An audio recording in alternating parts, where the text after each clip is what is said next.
साच कहता नियान बान सान बाड़ू हो हई देहियक तू ही तो परानो बाड़ू हो।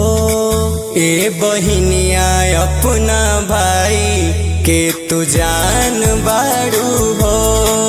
ए बहिनिया अपना भाई के तू जान बाड़ू हो। तू ही हमार दुनिया जहान बाड़ू हो। ए बहिनिया अपना भाई के तू जान बाड़ू हो। ए बहिनिया अपना भाई के तू जान बाड़ू हो।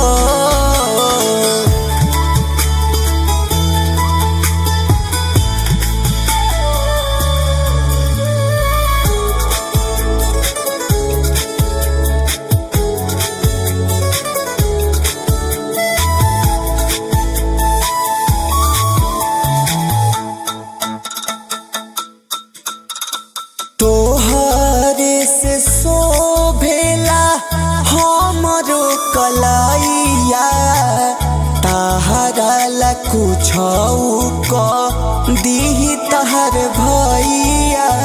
रेशम के धागा में बाजुड़ल बना धान बहिनी बनल रही प्यार हई जनमो जनम। हई घरावा के तू ही मुस्कान बाड़ू हो। ए बहिनिया अपना भाई के तू जान बाड़ू हो। ए बहिनिया अपना भाई के तू जान बाड़ू हो।